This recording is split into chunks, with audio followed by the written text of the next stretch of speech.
हाँ, तो कल अपने बहुत इंपॉर्टेंट बातें पढ़ी थी और राज्यसभा के बारे में अपन ने एक चार्ट बना लिया था और राज्यसभा की थ्योरी पढ़ ली थी। आज अपन पढ़ेंगे लोकसभा, ठीक है। तो मेरी बात फिर ध्यान रखना कि अपन जो भी चीज़ पढ़ेंगे उससे पहले एक बार एक चार्ट बनाएंगे, ठीक है। और वो चार्ट आपको हमेशा बनाना है और उसके बाद में थ्योरी, यही सबसे मेन चीज़ है। क्योंकि जब तक आप इसका बेस नहीं जानोगे, हिस्ट्री नहीं जानोगे, फिर तो रटोगे, उसका क्या फ़ायदा। तो देखो, और कुछ बातें राज्यसभा की भी लिखाऊंगा मैं आज, है ना। कल वाले नोट्स के अंदर जहाँ चार्ट बनाया था ना, उसके अंदर थोड़ी सी बातें और ऐड कर लेना राज्यसभा में। एक तो बात ये ऐड कर लेना, वैसे तो मोस्टली मैंने सारी बातें लिखा दी।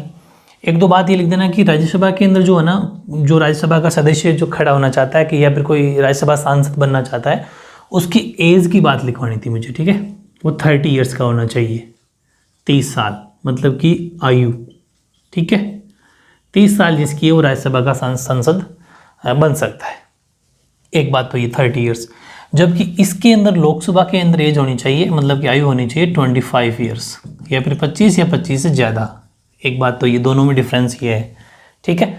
और तो इसका जो टेन्योर है, टेन्योर का मतलब कार्यकाल, वो राज्यसभा का तो होता है 6 साल यानी कि 6 वर्ष राज्यसभा सांसद का, और इसका जो कार्यकाल होता है वो होता है 5 साल, ठीक है। यानी कि कार्यकाल वो होता है 5 ईयर्स, ये भी आप लिख सकते हो। लेकिन फिर अपन ने बात की थी कि ये परमानेंट हाउस होता है, जबकि ये टेम्परेरी हाउस होता है। इसके कुछ नाम लिखा देता हूँ ना, ये टेम्परेरी हाउस होता है। टेम्परेरी हाउस का मतलब अस्थायी सदन है। ये अस्थायी सदन, अस्थायी सदन क्यों है, वो परमानेंट क्यों है, परमानेंट उसकी तो बातें समझ में आ जाए, क्योंकि मैंने कल बता दी थी, वो दो ही बातें जोड़नी है। ये टेम्परेरी हाउस इसलिए है कि वैसे तो इसका टाइम पीरियड जो है 5 साल का होता है, 5 ईयर्स का होता है, लेकिन टाइम से पहले भी लोकसभा को भंग किया जा सकता है। ध्यान रखना, टाइम से पहले भी भंग किया जा सकता है। भंग का मतलब है डिसॉल्व किया जा सकता है, खत्म किया जा सकता है 5 साल से पहले भी, लेकिन उसको नहीं। क्योंकि इसके जितने भी एमपी होते हैं उसमें क्या है, हर 2 साल बाद में 1/3 ऑटोमेटिक रिटायरमेंट ले लेते हैं। लेकिन यहाँ ऐसा नहीं है, यहाँ एक साथ बनते हैं और एक साथ ही हटते हैं, ठीक है। जैसे अगर प्रधानमंत्री लोकसभा के मेन हेड होते हैं, मैंने आपको बातें पहले बता रखी है, सदन के नेता होते हैं। अगर प्रधानमंत्री जी इस्तीफा दे देते हैं तो पूरी मंत्रिपरिषद यानी पूरी की पूरी लोकसभा खत्म, ठीक है। एक सिस्टम होता है ये। दूसरी बात ये है कि इसके अंदर क्या होता है कि जैसे कोई सरकार बनी, ठीक है, जैसे बीजेपी की बनी, कांग्रेस की बनी, अदर किसी भी पार्टी की बनी, तो वो अगर खुद पूरी बहुमत के साथ, मेजोरिटी के साथ आती है, तब तो ज़्यादा टेंशन नहीं होती, तब तो 5 साल चलने की पूरी चांस है। लेकिन अगर वो गठबंधन बना के आती हैं तो फिर हो सकता है कि 3-4 पार्टियां मिलके सरकार बनाए, उनमें से 1-2 पार्टी वापस अपना गठबंधन तोड़ ले, इनको विश्वास ना दे, ठीक है। तो वहाँ पर उस टाइम पर भी सरकार गिर जाएगी, लोकसभा के अंदर अपना विश्वास खो देंगे, तो फिर वहाँ पर भी लोकसभा खत्म हो सकती है। मतलब ये परमानेंट हाउस नहीं है, ये टेम्पररी हाउस है। एक नाम तो ये हुआ इसका। दूसरा नाम इसका, एक नाम हो गया टेम्पररी हाउस, ठीक है। दूसरा नाम इसका है कि ये जो है वो निम्न सदन होता है, निम्न सदन, जबकि वो क्या था, उच्च सदन, यानी कि ये लोअर हाउस है, ठीक है। इसको लोअर हाउस भी कहा जाता है। 2 नाम हो गए। तीसरा ये लोकप्रिय सदन है, लेकिन ये लोकप्रिय सदन है, ठीक है, सबका चहेता है, पॉपुलर हाउस, ये ध्यान रखना। ये 2-4 नाम है, मतलब ऐसे लिख लिया करो, ठीक रहता है थोड़ा, मतलब आपको हिस्ट्री आनी चाहिए छोटी मोटी, क्योंकि वैसे तो बहुत कुछ है इसके अंदर, इतना फैक्ट है कि मेरा मन करता है पढ़ाते ही जाऊँ, क्योंकि बहुत ज़्यादा फैक्ट है, पता नहीं कितने क्वेश्चन बन सकते हैं कि फर्स्ट सबसे यंग एमपी कौन है, सबसे ओल्ड कौन है, कितनी महिलाएं जीत चुकी है, कितना पुरुष वगैरह वगैरह, बहुत सारे क्वेश्चन ऐसे होते हैं, कौन सबसे ज़्यादा जीता, कौन सबसे कम वोटों जीता। लेकिन अभी इतना लेवल नहीं है, फिर जब आप आओगे उस टाइम फिर चेंज हो जाएगा डेटा, ठीक है। तो उस टाइम का डेटा याद रखना, अभी वो उसकी ज़रूरत नहीं है। लेकिन जो पहले की हिस्ट्री है वो चेंज नहीं होती, उसको याद रखना है। ये जितने मैं चीज़ लिखा रहा हूँ, ये तो 3 तो इसके नाम हो गए, ठीक है, कि इसको किन किन नामों से जाना जाता है, ये बात हो गई। फिर अपने बात की थी इसके कितने सदस्य हो सकते हैं, तो ध्यान रखना हाईएस्ट हो सकते हैं 552, ये बात एक लिख लेना है। तो हाईएस्ट का मतलब अधिकतम हो सकते हैं 552, ठीक है। जैसे उसमें 245 हो सकते थे ना, वैसे तो मतलब हाईएस्ट इसमें 552 हो सकते हैं लोकसभा के अंदर। और अगर 8 प्रेजेंट आपसे पूछे कि अभी प्रेजेंट में कितने, यानी वर्तमान में कितने जो लोकसभा के सदस्य हो सकते हैं, तो वो है 543। लेकिन फिर बता दूं मैं एक बार, थोड़ी सी हिस्ट्री में जाऊंगा फिर से, ठीक है, कि पहले 545 थे। पूरी बात को समझना, 545 में ऐसा था कि 543 जो अभी हैं प्लस 2 एंग्लो इंडियन हुआ करते थे, ठीक है, आंग्ल भारतीय, जो मैंने आपको 10th के अंदर भी बताया था, ठीक है, आंग्ल भारतीय, एंग्लो इंडियन। तो ये जो एंग्लो इंडियंस होते थे इनको मनोनीत किया जाता था, नॉमिनेट किया जाता था राष्ट्रपति जी के द्वारा। लेकिन आर्टिकल यानी कि अनुच्छेद, ठीक है, आर्टिकल 331 के तहत अब ये जो 2 एंग्लो इंडियन चुने जाते थे इसको ख़त्म कर दिया कि अब 2 एंग्लो इंडियन नहीं चुने जाएंगे, कोई ज़रूरत नहीं है। अब 543, तो क्वेश्चन एक, ये तो मैं हिस्ट्री में गया हूँ, एग्जाम में अभी 8% आपसे क्वेश्चन पूछा जाएगा तो आप आंसर दोगे कि 8% लोकसभा केंद्र सदस्यों की संख्या 545 है। बस ये तो पीछे का कहीं साइड में लिख लेना कि आर्टिकल 331 के तहत जो 2 आंग्ल भारतीय एंग्लो इंडियन चुने जाते थे उनको अब समाप्त कर दिया गया है। इस बात को अब 543 चुने जाएंगे, अधिकतम हाईएस्ट 552 हो सकते हैं। अब आपके माइंड में एक क्वेश्चन मैंने कही बात कि जो इसका टेन्योर है जो 5 साल अपने लिखा, लेकिन आप कह रहे हो कि ये तो 5 साल से पहले भी इसको ख़त्म किया जा सकता है, तो क्या कभी ऐसा हुआ है क्या? ये क्वेश्चन आपके माइंड में उठा है ना? बिल्कुल उठना भी चाहिए, बिल्कुल ऐसा हुआ है। एक बार ध्यान रखना 1967 यानी कि 1967 से लेके 1972 के बीच में, ये 5 साल का टाइम पीरियड है, 67 से लेके 1972, और ये थी चौथी लोकसभा। पूरी बात लिख लेना, चौथी लोकसभा थी, 4th, ठीक है, चौथी लोकसभा। जैसे अभी 17वीं चल रही है ना, ऐसे मतलब 5 साल में जो लोकसभा होती है वो 1 कहलाती है, फिर नेक्स्ट 5 साल में 2, फिर 5 साल में 3, फिर 5 साल में चौथी, 5वीं, ऐसे। अभी जो लोकसभा है वो 17वीं, मोदी सरकार जो प्राइम मिनिस्टर हमारे, ये 17वीं लोकसभा है, ऐसे। तो चौथी लोकसभा थी, है ना, चौथी लोकसभा, जिसका टाइम पीरियड 1967 से लेकर 1972 तक का था, लेकिन ये 67 से लेकर 72 तक नहीं चल पाई और ये 1970 के अंदर ही गिर गई, यानी कि 1970 के अंदर ही भंग हो गई, खत्म हो गई लोकसभा, भंग हो गई या डिसॉल्व हो गई, ठीक है। इस बात को भी आपको कहीं साइड में लिखना है, हालांकि बहुत ज़्यादा फैक्ट है, लेकिन उतने कौन पीएम थे कौन वो उतना नहीं जानना आपको, ये भी बहुत बड़ी चीज़ें, बस मोटा मोटी एक बार मैप माइंड बन जाना चाहिए, वो बहुत है। ये डिसॉल्व हो गई थी 1970 में, मतलब कि समाप्त हो गई थी। इसका मतलब ये है कि लोकसभा 5 साल से पहले भी भंग हो सकती है, और हुई है, ठीक। लेकिन एक ऐसा भी फैक्ट है क्या कि क्या 5 साल से ज़्यादा भी बढ़ाई जा सकती है क्या? तो ऐसा बहुत रेयर हुआ होता है, लेकिन बढ़ाया तो जा सकता है, कुछ भी पॉसिबल है कि 5 साल से, वैसे इसका टाइम पीरियड 5 साल से 5 साल तक का होता है।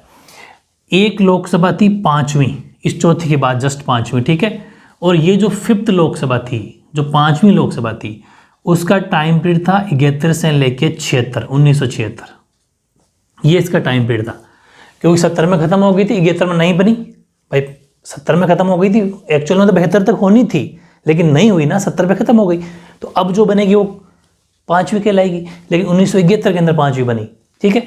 1971, अगर ये 5वीं 1971 के अंदर बनी, 1971 में बनी, तो 1976 तक रहनी चाहिए, 5 साल तो तभी होते हैं, आपने कहा बिल्कुल सही है, लेकिन ये 1976 तक नहीं रही, ये 1977 तक रही, मतलब 1 साल बढ़ गई, 1 साल बढ़ी, 1 ईयर बढ़ी, क्योंकि उस टाइम देश में इमरजेंसी लग गई थी, ठीक है। इमरजेंसी का मतलब होता है आपातकाल, ये मैंने आपको 10th में सारी बातें बता रखी है, आपातकाल क्या होते हैं, कब लगते हैं, ठीक है।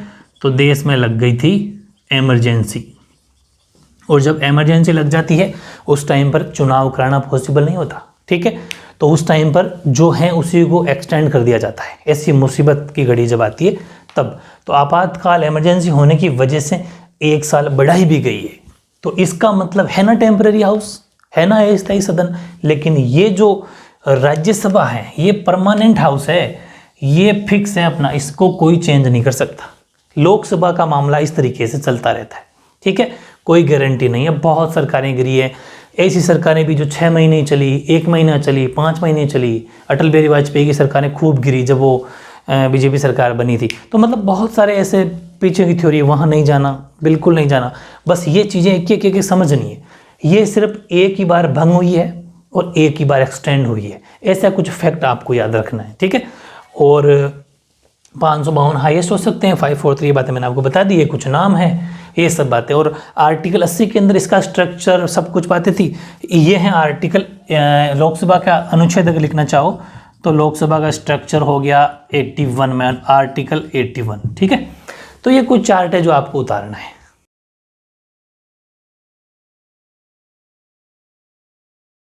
अब एक दो फैक्ट और लिख लो एट प्रेजेंट, हालांकि ये 5 साल टू 2024 के आगे चेंज हो जाएंगे, लेकिन अभी आपको पता तो होना चाहिए, ठीक रहेगा कि लोकसभा, शॉर्ट में लिख रहा हूँ, ठीक है, यानी कि लोकसभा, और इधर लिख देता हूँ राज्यसभा। बहुत बड़ी चीज़ है वैसे, नॉलेज होना ही चाहिए एक तरीके से। वैसे तो हिस्ट्री भी है और फैक्ट भी है।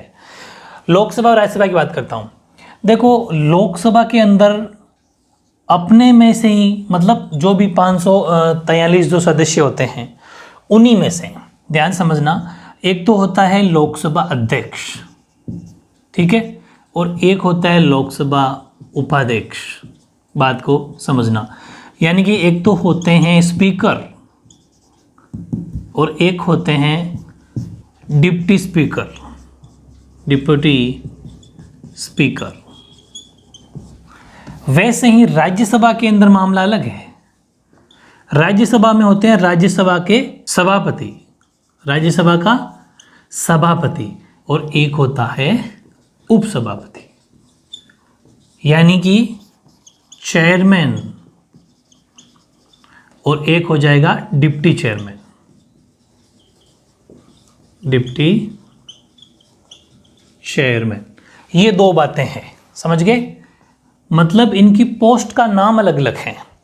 राज्यसभा का हाईएस्ट पोस्ट, वो लोकसभा की हाईएस्ट पोस्ट को बोलते हैं अध्यक्ष, यानी लोकसभा अध्यक्ष, और दूसरे होते हैं उपाध्यक्ष।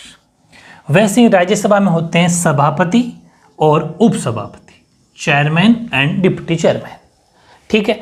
अब ये अभी 8% है जो सांसद ही होते हैं, मतलब कि लोकसभा के सांसदों में से ही चुना जाता है, ठीक है। और वो अभी हमारे राजस्थान के कोटा जिले से सांसद है जिनका नाम है ओम बिरला, ठीक है, ओम बिरला, ये 8% सांसद है। उपाध्यक्ष का पद अभी खाली है, अध्यक्ष या स्पीकर ओम बिरला है। राज्यसभा की बात की जाए, राज्यसभा का सभापति, तो ध्यान रखना वेरी इंपॉर्टेंट है, ये होते कौन है, ये होते हैं उपराष्ट्रपति, वाइस प्रेसिडेंट। कौन होते हैं? उपराष्ट्रपति, यानी कि वाइस प्रेसिडेंट होते हैं। मतलब आप सोचोगे कि तो फिर उनका नाम तो वेंकैया नायडू है, यानी कि राज्यसभा के सभापति होते कौन है? उपराष्ट्रपति। उपराष्ट्रपति का नाम क्या है? तब वेंकैया नायडू लिखना है, वरना उपराष्ट्रपति लिखना है, ठीक है। तो वो फिर वेंकैया नायडू, ये अभी 8% राज्यसभा के सभापति यानी कि चेयरमैन है उपराष्ट्रपति। एक बहुत खास बात, इसमें तो ओम बिरला जो हैं खुद सांसद हैं, खुद एमपी हैं। पहले एमपी बनना पड़ता है, उन अपने एमपीओ में से ही किसी एक को सर्वसम्मति से, सभी की सहमति से एग्री होने के बाद में चुन लिया जाता है। यहाँ का मामला अलग है, उपराष्ट्रपति राज्यसभा के सदस्य नहीं होते।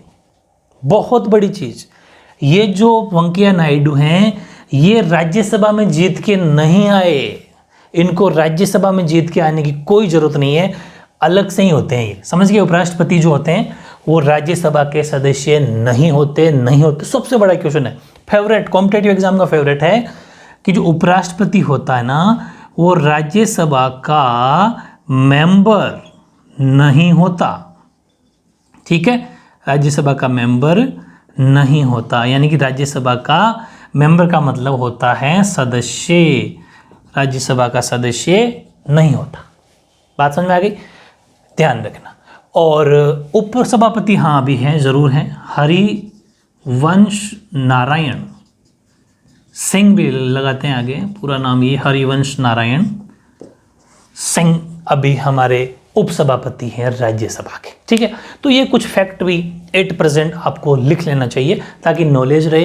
टीवी देखा करो, जो सांसद के कुछ न्यूज़ आती है तो उसमें थोड़ा बहुत और आइडिया होता रहेगा, ठीक है। अब बढ़ते हैं अपन थ्योरी की तरफ।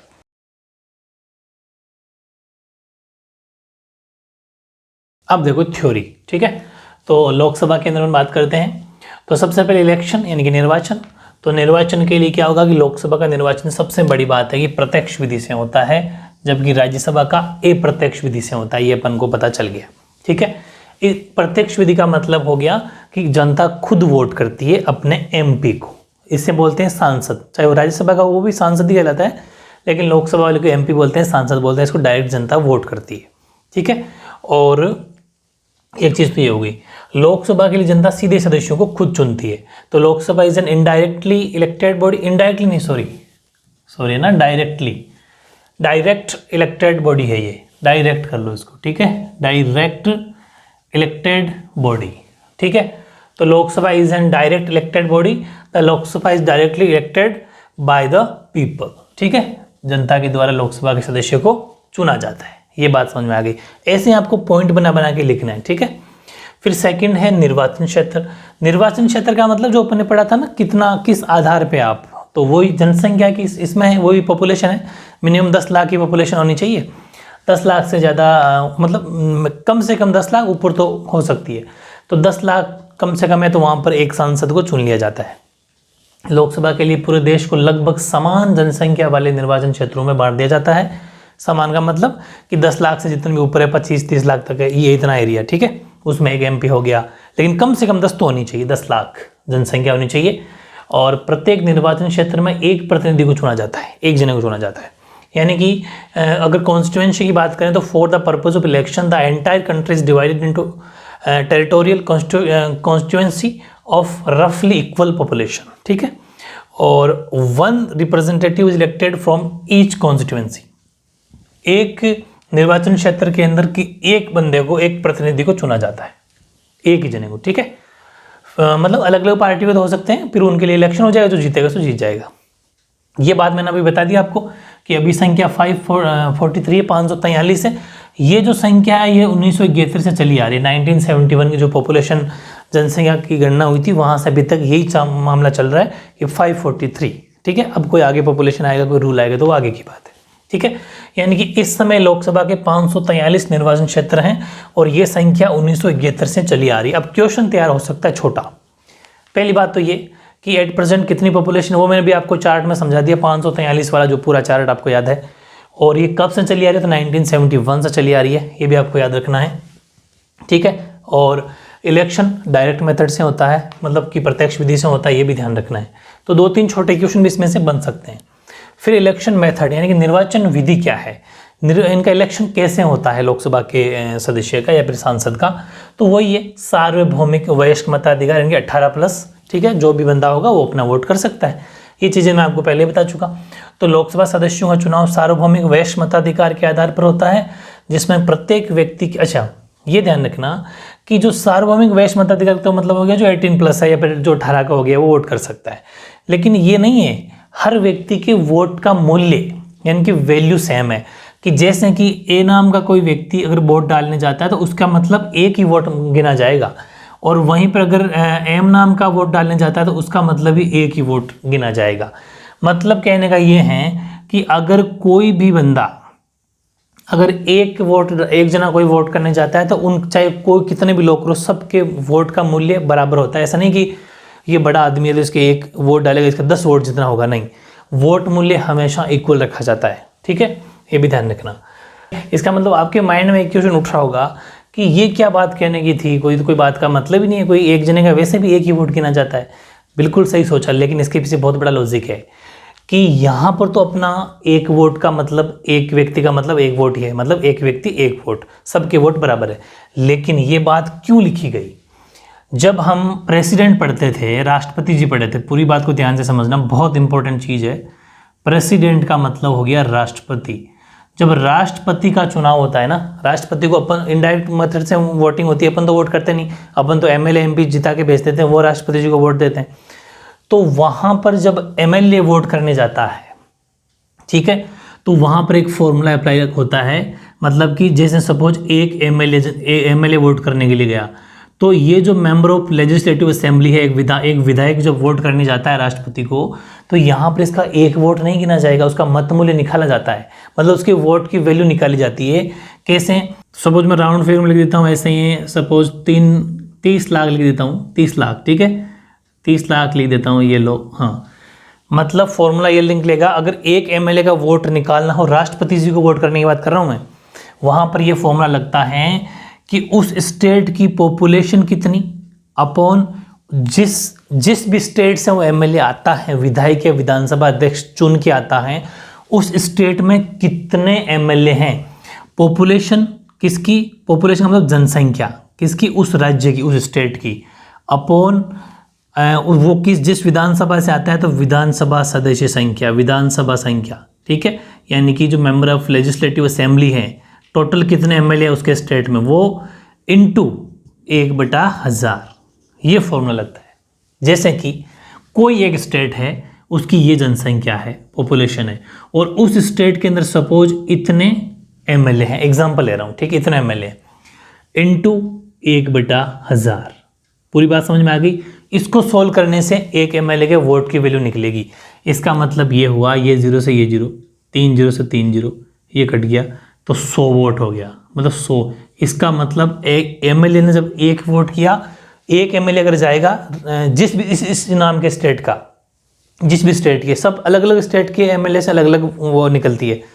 जैसे मैं एग्जांपल ले रहा हूँ, तो यहाँ पर इस एमएलए की वैल्यू हो जाएगी 100 के बराबर।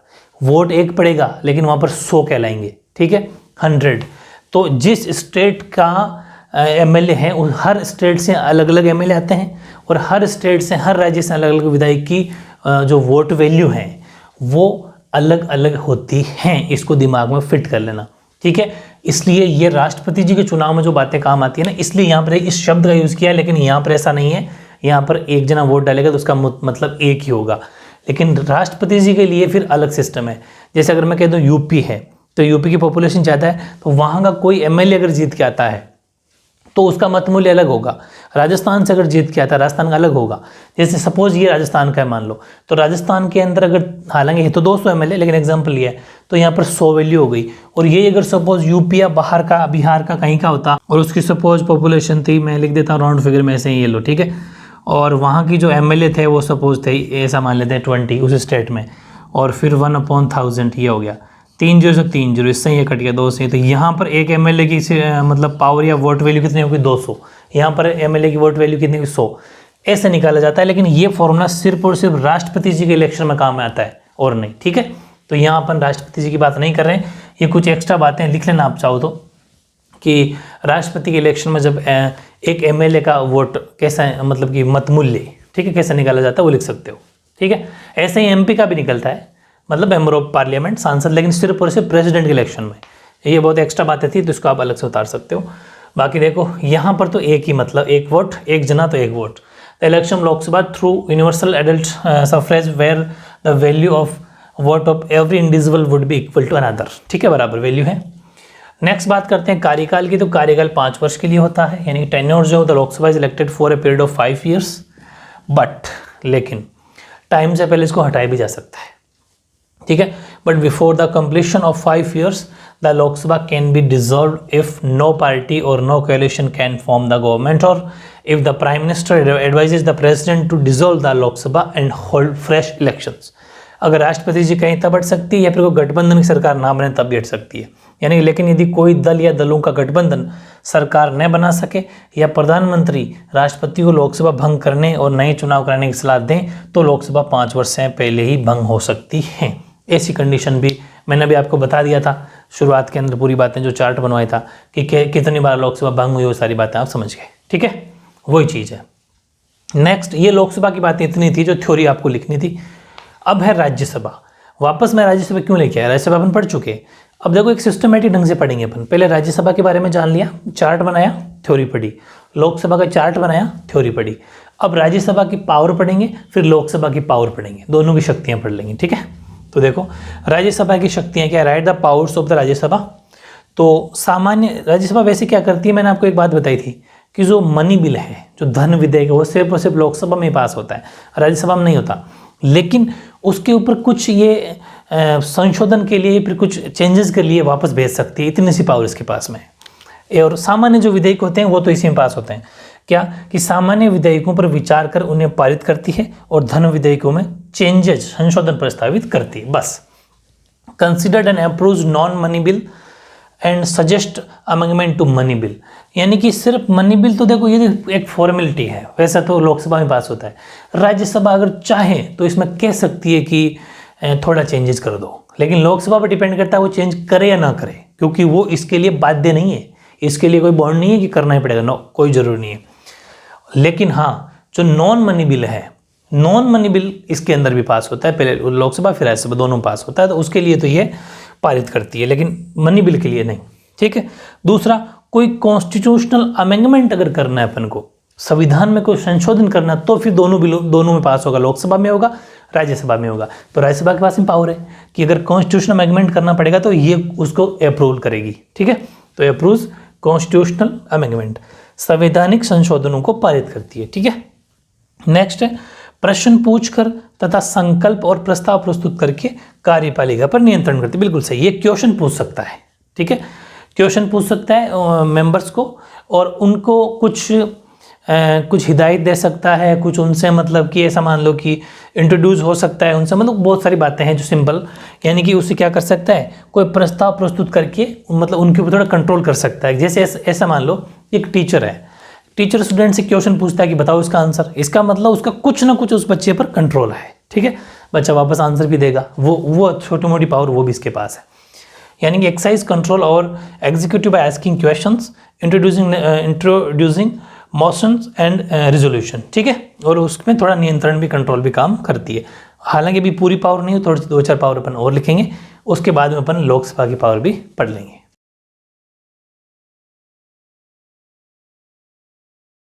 हाँ, अब देखो नेक्स्ट, अब यहाँ पर आपको एक चीज़ और समझनी है, क्या कि जैसे मैंने जस्ट नीचे लिखी right the powers of Lok Sabha, यानी कि लोकसभा की शक्तियाँ भी नीचे लिखी है, तो एक चीज़ ध्यान रखना, ज़्यादातर दोनों की शक्तियाँ, दोनों की पावर सेम होगी, तो उनको आप एक साथ याद करना, ठीक है। कम से कम 3-4 तो ऐसी होगी जो दोनों बिल्कुल सेम होगी, तो फिर आपको ऐसे याद हो जाएगी कि दोनों में सेम क्यों होगी, क्योंकि जो बिल लोकसभा में पास होता है वो भी राज्यसभा में पास होगा।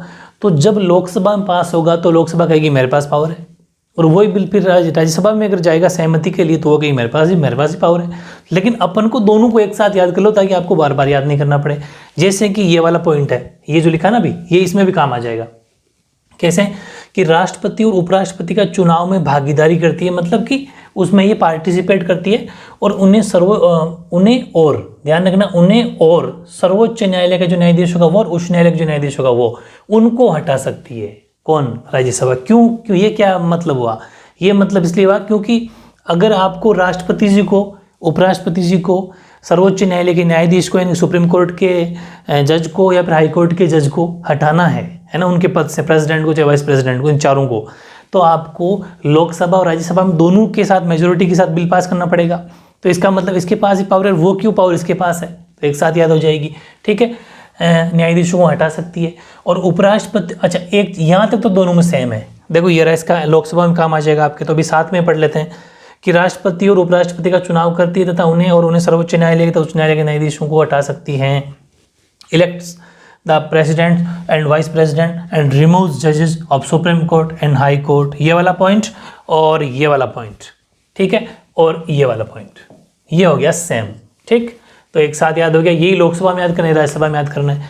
चलो, और दूसरी बात ये, अब एक नीचे लाइन और लिखी हुई है, हालांकि ये थोड़ी सी अलग कंडीशन है कि अगर आपको उपराष्ट्रपति को हटाना है तो उपराष्ट्रपति को हटाने के लिए केवल राज्यसभा में ही इसका प्रस्ताव लाया जाता है। ये मैंने अभी आपको बता भी दिया था स्टार्टिंग में जब चार्ट बनवाया था कि राज्यसभा का जो चेयरमैन होता है वो उपराष्ट्रपति होता है। ठीक है, यानी कि राज्यसभा का जो अध्यक्ष होता है उपराष्ट्रपति होते हैं, राज्यसभा का जो चेयरमैन होता है वो वाइस प्रेसिडेंट होता है, जो वेंकैया नायडू, मैंने अभी आपको एग्जाम्पल दिया था। तो वो सिर्फ और सिर्फ क्योंकि वो होते ही उपराष्ट्रपति है, वाइस प्रेसिडेंट है, तो वो होते ही राज्यसभा के हैं। भाई चेयरमैन किसके हैं? वो राज्यसभा के। तो राज्यसभा के अंदर ही उनको हटाने का प्रस्ताव लाया जाएगा, सिर्फ और सिर्फ। ठीक है, बस ये अलग है, बाकी दोनों में सेम हो जाएगा, तो एक साथ याद हो जाएगी। एक तो ये, दूसरा ये संसद को राज्य सूची के विषयों पर कानून बनाने का अधिकार दे सकती है। Can give the union parliament power to make laws on matters included in the state list. देखो, राज्य सूची, संघ सूची, समवर्ती सूची, 3 सूचियां होती है। संघ सूची, ठीक, यानी कि यूनियन लिस्ट, एक तो ये होती है, आपको हालांकि मैंने पहले बता रखा है, यूनियन लिस्ट। फिर नंबर 2 आ जाता है राज्य सूची यानी कि स्टेट लिस्ट, और फिर आ जाती है समवर्ती सूची, ठीक है, यानी कि कंकर्ड लिस्ट। तो जो ये कंकर्ड लिस्ट होती है, तीनों जो सूचियां हैं, ठीक है। अब होता क्या है, जैसा इसका नाम है, संघ सूची में सिर्फ संघ के विषय होते हैं, मतलब यूनियन के, सेंट्रल गवर्नमेंट के, मान लो सेंटर के विषय होते हैं, सब्जेक्ट होते हैं। राज्य में, स्टेट के अंदर सिर्फ स्टेट के विषय होते हैं। समवर्ती कंकर्ड लिस्ट के अंदर राज्य और संघ यानी कि इन दोनों के विषय होते हैं, दोनों के काम होते हैं, दोनों के सब्जेक्ट लिए जाते हैं, दोनों के इश्यूज लिए जाते हैं। लेकिन अब यहां पर एक परमिशन मिल रही है, किसको, पार्लियामेंट को, कि संसद को राज्य सूची में अगर कोई कानून, हालांकि राज्य सूची में राज्य कानून बनाती है, राज्य के लिए, स्टेट के लिए होता है, लेकिन कुछ कुछ ऐसे विषय होते हैं जहां पर राज्यों के अंदर भी संसद इंटरफेयर कर सकती है, पार्लियामेंट इंटरफेयर कर सकती है स्टेट के अंदर भी, और वहां पर भी कानून बना सकती है, ठीक है। जैसे कि अभी कृषि कानून आया था, एक एग्जाम्पल दे रहा हूं मैं ना, तो कृषि कानून पूरे देश में लागू करने की बात हुई थी, हालांकि उसका विरोध हुआ और अभी वो हट भी गया, खत्म हो गया, प्रधानमंत्री ने घोषणा कर दी और लोकसभा राज्यसभा दोनों के अंदर बिल पास हो गया, और अब वो कृषि कानून जो लाया गया था किसानों के लिए वो खत्म हो गया, ठीक है। कृषि बिल, एग्रीकल्चर जो बिल आया था वो अब नहीं रहा, क्योंकि बहुत ज़्यादा, देखा भी होगा आपने, पिछले साल भर से, साल 1.5 साल से हो गया, बहुत ज़्यादा मूवमेंट चला उसके लिए, आंदोलन चला, और इस वजह से वो खत्म हो गया। लेकिन वो अगर जैसे वो पूरे देश में लागू हुआ, इसका मतलब हर राज्य में भी लागू होगा, तो कहीं कहीं पर स्टेट ने लागू नहीं किया, किसी किसी ने किया, लेकिन चाहे तो इंटरफेयर कर सकती है पार्लियामेंट, ठीक है, संसद उसमें लागू कर सकती है, लेकिन इसके लिए उसको शक्ति किससे लेनी पड़ेगी, वो राज्यसभा उसको इसकी परमिशन देता है, ठीक है। तो ये भी एक तरीके से राज्यसभा की पावर हुई, ठीक है। राज्यसभा के पास अधिकार हो गया ना भाई, ये कि संसद को राज्य सूची के विषयों पर कानून बनाने का अधिकार दे सकती है, कौन, राज्यसभा। तो ये राज्यसभा की शक्ति हो गई, बस। अब हम बात करते हैं लोकसभा की। संघ सूची और समवर्ती सूची के विषयों पर कानून बनाती है, बिल्कुल सही है। Makes laws on matters included in union list and concurrent list, दोनों पे ये कानून बनाती है, कौन, लोकसभा। और जो धन विधेयक होते हैं और जो सामान्य विधेयक होते हैं उनको प्रस्तुत करती है। तो यहाँ पर एक हेल्प हो जाएगी आपकी, कि सामान्य विधेयक जो होते हैं, यानी कि जो इनेक्ट मनी जो होते हैं, या फिर ऐसा मान लो कि नॉन मनी बिल्स होते हैं, सॉरी, नॉन मनी बिल्स जो होते हैं, जो जिनको मतलब धन विधेयक को छोड़ के सामान्य विधेयक जिन्हें बोलते हैं, ये राज्यसभा में ही पास होते हैं, तो ये लोकसभा में पास होते हैं, तो दोनों एक साथ याद हो जाएंगे। वहाँ पर भी मैंने बात करी थी, यहाँ पर भी बात करी थी। हाँ, बस एक ये जो मनी बिल है, ये जो धन विधेयक है, धन विधेयक सिर्फ और सिर्फ इसके अंदर पास होता है, ठीक है।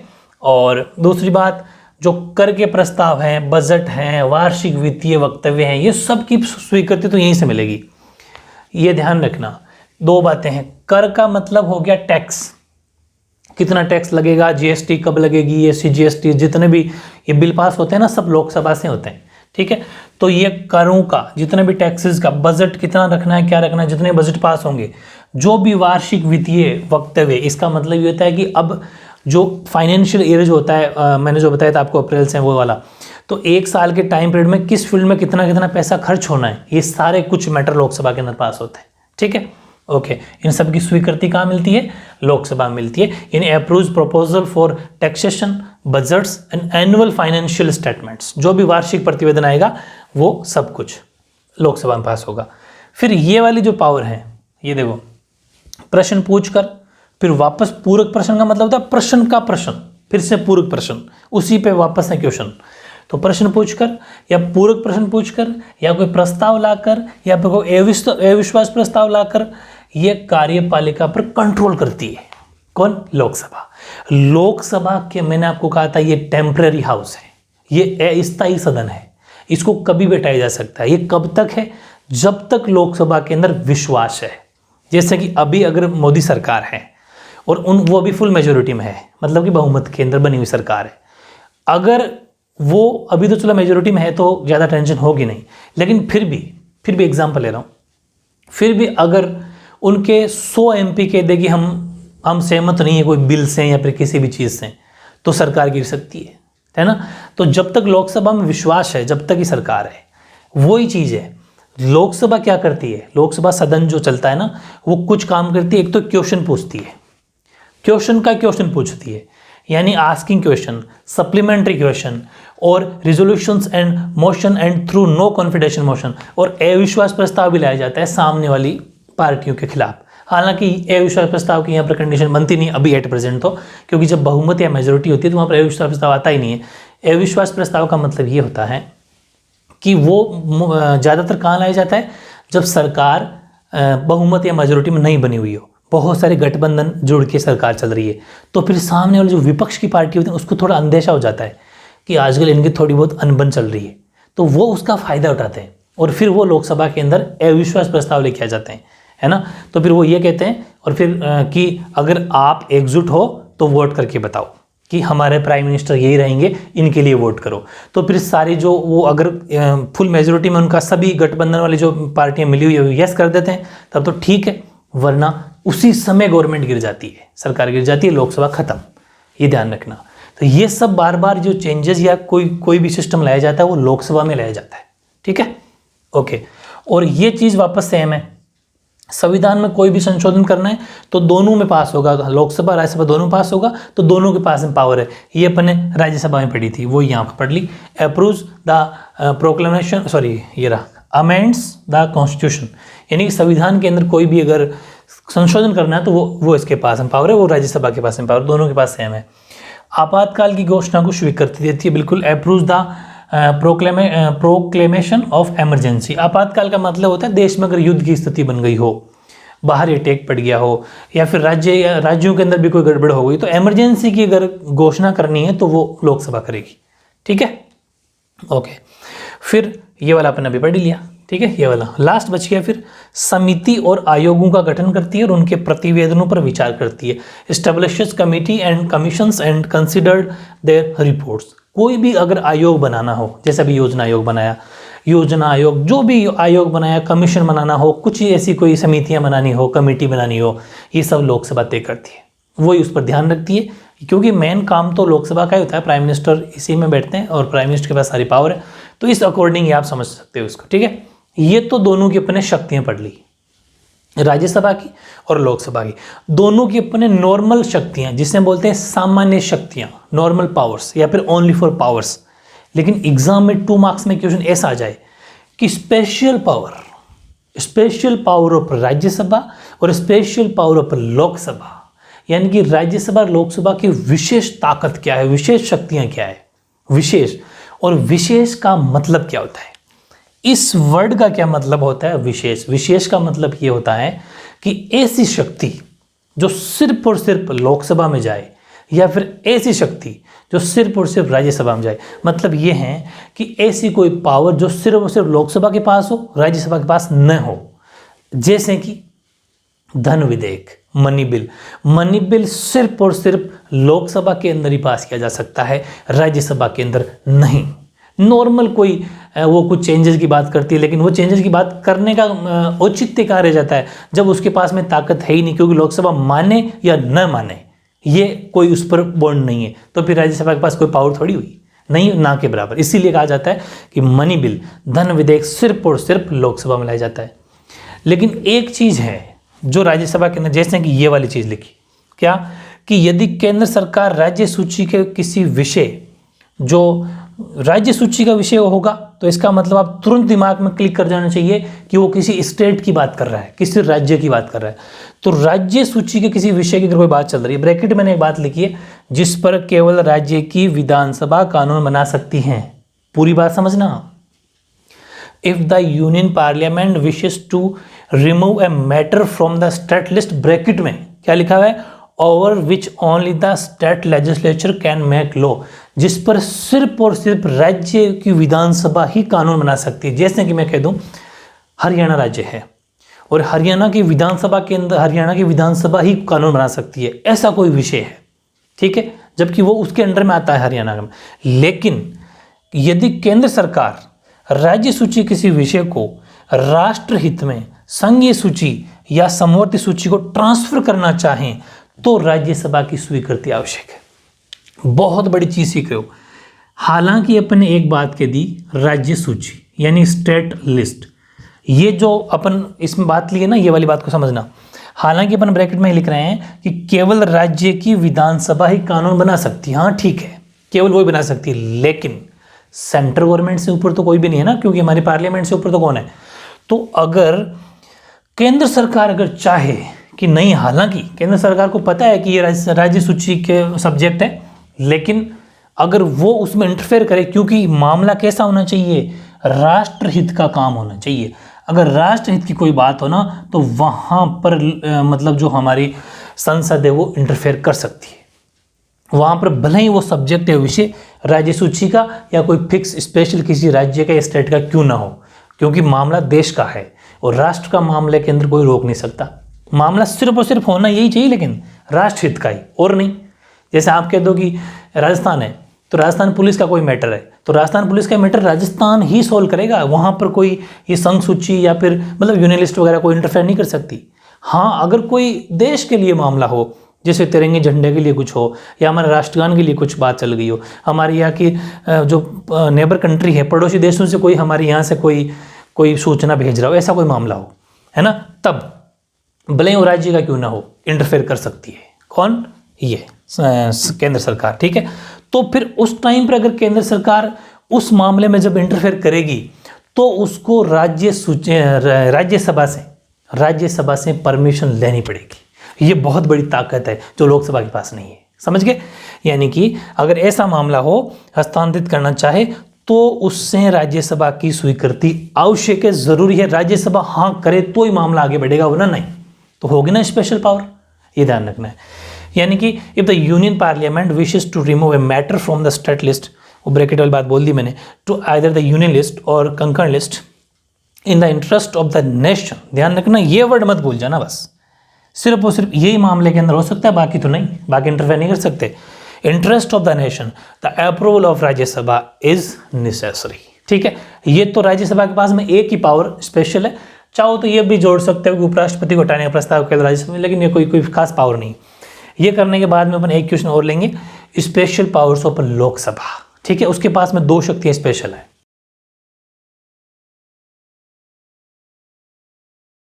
हाँ, अब देखो ये था क्वेश्चन कि लोकसभा की विशेष शक्तियां क्या है, और इधर भी वही है स्पेशल पावर्स ऑफ लोकसभा। ये थोड़ा आपको खुला खुला लग रहा है, मैंने इसका पॉइंट 2 ही लिखे हैं। एक तो यहाँ तक पॉइंट है, ये फर्स्ट, एक उसके बाद में, तो वो मैंने एक साथ लिख दिया, बाकी आपको अलग अलग लिखना है। ठीक है, पहली तो ये है कि the Rajya Sabha can not initiate, reject और अमेंड मनी बिल्स। बहुत बड़ी बात है कि लोकसभा में ही धन विधेयक प्रस्तुत किए जा सकते हैं और वहीं संशोधित या अस्वीकृत कर सकते हैं। मैंने इसको इंग्लिश में थोड़ा दूसरे तरीके से लिख दिया, बात एक ही है। यानी कि इसका कहने का मतलब ये है कि राज्यसभा मनी बिल यानी धन विधेयक को ना तो इनिशिएट कर सकती है, ना ही उसको रिजेक्ट कर सकती है, ना ही उसमें कोई अमेंड यानी कि चेंज कर सकती है। समझ में आ गई? वो इधर लिखा हुआ है कि धन विधेयक लोकसभा, इसका मतलब फिर कौन कर सकती है? लोकसभा। बस इसको इस तरीके से कहा गया है कि इसको आप ऐसा भी लिख सकते हो कि राज्यसभा धन विधेयक को ना तो धन विधेयक को प्रस्तुत कर सकती है, ना ही उसको रिजेक्ट का मतलब ना ही अस्वीकार कर सकती है और ना ही संशोधित कर सकती है। ठीक है, तो फिर कौन करेगी? लोकसभा करेगी। एक ताकत तो ये लोकसभा के पास ये हो गई।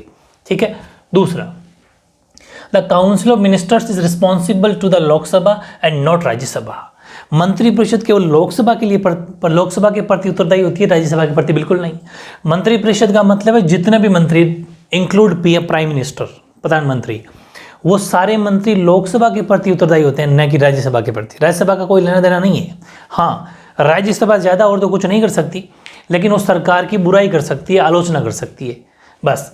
अतः राज्यसभा सरकार की आलोचना तो कर सकती है, लेकिन उसे कभी भी रिमूव, हटा नहीं सकती। ठीक है, यानी कि the council of minister is responsible to the Lok Sabha and not Rajya Sabha. Therefore Rajya Sabha can criticise the government but can not remove it, हटा नहीं सकती। ठीक है, तो इस तरीके से आज का वीडियो बहुत शानदार था। थ्योरी ज़्यादा है, समझने वाला मैटर ज़्यादा है, इसलिए मेरे साथ के साथ आपको पढ़ना है, साथ के साथ नोट्स बनाने हैं। रजिस्टर बिल्कुल स्कूल से अलग तैयार करना है, स्क्रीनशॉट लेके नहीं छोड़ना है, लिखने में आलस बिल्कुल नहीं करना है। जब मैं 2 लैंग्वेज लिख सकता हूँ, आपको तो सिर्फ एक ही लिखना है। ठीक है, तो जितना ज़्यादा लिखोगे, याद करोगे, उतना ही आपके लिए बेटर होगा। ठीक है।